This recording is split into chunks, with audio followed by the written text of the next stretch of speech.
സദൃശവാക്യങ്ങൾ 4-ാം അധ്യായം.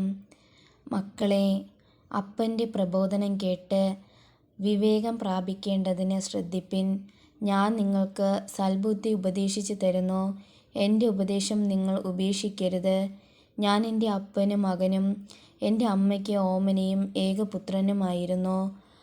അവൻ എന്നെ പഠിപ്പിച്ച് എന്നോട് പറഞ്ഞത്, എൻ്റെ വചനങ്ങളെ ഹൃദയത്തിൽ സംഗ്രഹിച്ചു കൊള്ളുക. എൻ്റെ കൽപ്പനകളെ പ്രമാണിച്ച് ജീവിക്ക. ജ്ഞാനം സമ്പാദിക്ക, വിവേകം നേടുക മറക്കരുത്. എൻ്റെ വചനങ്ങളെ വിട്ടുമാറുകയുമരുത്. അതിനെ ഉപേക്ഷിക്കരുത്. അത് നിന്നെ കാക്കും. അതിൽ പ്രിയം വയ്ക്കുക. അത് നിന്നെ സൂക്ഷിക്കും. ജ്ഞാനം തന്നെ പ്രധാനം. ജ്ഞാനം സമ്പാദിക്ക. നിന്റെ സകല സമ്പാദ്യത്താലും വിവേകം നേടുക. അതിനെ ഉയർത്തുക. അത് നിന്നെ ഉയർത്തും. അതിനെ ആലിംഗനം ചെയ്താൽ അത് നിനക്ക് മാനം വരുത്തും. അത് നിന്റെ തലയെ അലങ്കാരമാല അണിയിക്കും. അത് നിന്നെ ഒരു മഹത്വകിരീടം ചൂടിക്കും. മകനെ, കേട്ട് എൻ്റെ വചനങ്ങളെ കൈക്കൊള്ളുക.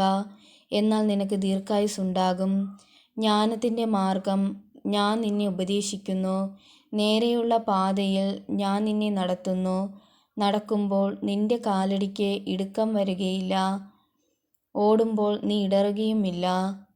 പ്രബോധനം മുറുകെ പിടിക്ക, വിട്ടുകളയരുത്. അതിനെ കാത്തുകൊള്ളുക. അത് നിന്റെ ജീവനല്ലോ. ദുഷ്ടന്മാരുടെ പാതയിൽ നീ ചെല്ലരുത്. ദുർജനത്തിൻ്റെ വഴിയിൽ നടക്കുകയുമരുത്. അതിനോട് അകന്നു നിൽക്ക. അതിൽ നടക്കരുത്. അത് വിട്ടുമാറി കടന്നുപോക. അവർ ദോഷം ചെയ്തിട്ടില്ലാതെ ഉറങ്ങുകയില്ല. വല്ലവരെയും വീഴ്ചിട്ടല്ലാതെ അവർക്ക് ഉറക്കം വരികയില്ല. ദുഷ്ടതയുടെ ആഹാരം കൊണ്ട് അവർ ഉപജീവിക്കുന്നു. ബലാത്കാരത്തിൻ്റെ വീഞ്ഞ് അവർ പാനം ചെയ്യുന്നു. നീതിമാന്മാരുടെ പാതയോ പ്രഭാതത്തിൻ്റെ വെളിച്ചം പോലെ. അത് നട്ടുച്ചവരെ അധികം ശോഭിച്ചു വരുന്നു. ദുഷ്ടന്മാരുടെ വഴി അന്ധകാരം പോലെയാകുന്നു. ഏതിങ്കൽ തട്ടി വീഴും എന്ന് അവർ അറിയുന്നില്ല. മകനെ, എൻ്റെ വചനങ്ങൾക്ക് ശ്രദ്ധ തരിക. എൻ്റെ മൊഴികൾക്ക് നിന്റെ ചെവി ചായ്ക്ക. അവ നിന്റെ ദുഷ്ടതയിൽ നിന്ന് മാറിപ്പോകരുത്.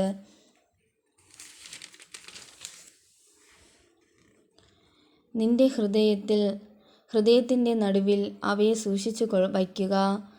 അവയെ കിട്ടുന്നവർക്ക് അവ ജീവനും അവരുടെ സർവ്വദേഹത്തിനും സൗഖ്യവുമാകുന്നു. സകല ജാഗ്രതയോടും കൂടെ നിന്റെ ഹൃദയത്തെ കാത്തുകൊള്ളുക. ജീവൻ്റെ ഉത്ഭവം അതിൽ നിന്നല്ലോ ആകുന്നത്. വായുടെ വക്രത നിങ്കൽ നിന്ന് നീക്കിക്കളക.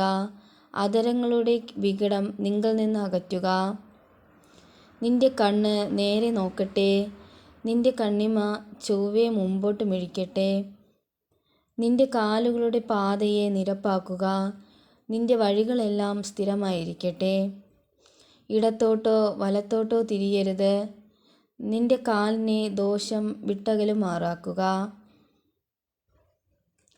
സദൃശവാക്യങ്ങൾ 5-ാം അധ്യായം. മകനെ, വകതിരിവിനെ കാത്തുകൊള്ളേണ്ടതിനും നിന്റെ അധരങ്ങൾ പരിജ്ഞാനത്തെ പാലിക്കേണ്ടതിനും ജ്ഞാനത്തെ ശ്രദ്ധിച്ച് എൻ്റെ ബോധത്തിന് ചെവി ചായ്ക്ക. പരസ്ത്രീയുടെ അധരങ്ങളിൽ നിന്ന് തേൻ ഇറ്റിറ്റ് വീഴുന്നു. അവളുടെ അണ്ണാക്ക് എണ്ണയേക്കാൾ മൃദുവാകുന്നു. പിന്നത്തേതിലോ അവൾ കാഞ്ഞിരം പോലെ കയ്പും ഇരുവായ്ത്തല വാൾ പോലെ മൂർച്ചയും ഉള്ളവൾ തന്നെ. അവളുടെ കാലുകൾ മരണത്തിലേക്ക് ഇറങ്ങിച്ചെല്ലുന്നു. അവളുടെ കാലടികൾ പാതാളത്തിലേക്ക് ഓടുന്നു. ജീവൻ്റെ മാർഗത്തിൽ അവൾ ചെല്ലാതെ വണ്ണം അവളുടെ പാതകൾ അസ്ഥിരമായിരിക്കുന്നു. അവൾ അറിയുന്നതുമില്ല. ആകയാൽ മക്കളെ, എൻ്റെ വാക്ക് കേൾപ്പിൻ. എൻ്റെ വായിലെ മൊഴികളെ വിട്ടുമാറരുത്. നിന്റെ വഴിയെ അവളോട് അകറ്റുക. അവളുടെ വീട്ടിൻ്റെ വാതിലോട് അടുക്കരുത്. നിന്റെ യൗവനശക്തി അന്യന്മാർക്കും നിന്റെ ആണ്ടുകൾ ക്രൂരനും കൊടുക്കരുത്. കണ്ടവർ നിന്റെ സമ്പത്ത് തിന്നു കളയരുത്. നിന്റെ പ്രയത്നഫലം വല്ലവൻ്റെ വീട്ടിൽ ആയിപ്പോകരുത്. നിന്റെ മാംസവും ദേഹവും ക്ഷയിച്ചിട്ട് നീ ഒടുവിൽ നെടുവീർപ്പിട്ടുകൊണ്ട്, അയ്യോ, ഞാൻ പ്രബോധനം വെറുക്കുകയും എൻ്റെ ഹൃദയം ശാസനയെ നിരസിക്കുകയും ചെയ്തുവല്ലോ. എൻ്റെ ഉപദേഷ്ടാക്കന്മാരുടെ വാക്ക് ഞാൻ അനുസരിച്ചില്ല. എന്നെ പ്രബോധിപ്പിച്ചവർക്ക് ഞാൻ ചെവി കൊടുത്തില്ല. സഭയുടെയും സംഘത്തിൻ്റെയും മധ്യേ ഞാൻ ഏകദേശം സകല ദോഷത്തിന് അകപ്പെട്ടു പോയല്ലോ എന്നിങ്ങനെ പറവാൻ സംഗതി വരരുത്. നിന്റെ സ്വന്തം ജലാശയത്തിലെ തണ്ണീരും സ്വന്തം കിണറ്റിൽ നിന്ന് ഒഴുകുന്ന വെള്ളവും കുടിക്ക. നിന്റെ ഉറവുകൾ വെളിയിലേക്കും നിന്റെ നീരൊഴുക്കുകൾ വീതിയിലേക്കും ഒഴുക്കി പോകേണമോ? അവ നിനക്കും അന്യന്മാർക്കും കൂടെയല്ല, നിനക്ക് മാത്രമേ ഇരിക്കാവൂ. നിന്റെ ഉറവ് അനുഗ്രഹിക്കപ്പെട്ടിരിക്കട്ടെ. നിന്റെ യൗവനത്തിലെ ഭാര്യയിൽ സന്തോഷിച്ചു കൊള്ളുക. കൗതുകമുള്ള പേടമാനും മനോഹരമായ ഇളമാൻ പേടയും പോലെ അവളുടെ സ്തനങ്ങൾ എല്ലാ കാലത്തും നിന്നെ രമിപ്പിക്കട്ടെ. അവളുടെ പ്രേമത്താൽ നീ എല്ലായ്പ്പോഴും മത്തനായിരിക്ക. മകനെ, നീ പരസ്ത്രീയെ കണ്ട് ഭ്രമിക്കുന്നതും അന്യസ്ത്രീയുടെ മാറിടം തഴുകുന്നതും എന്ത്?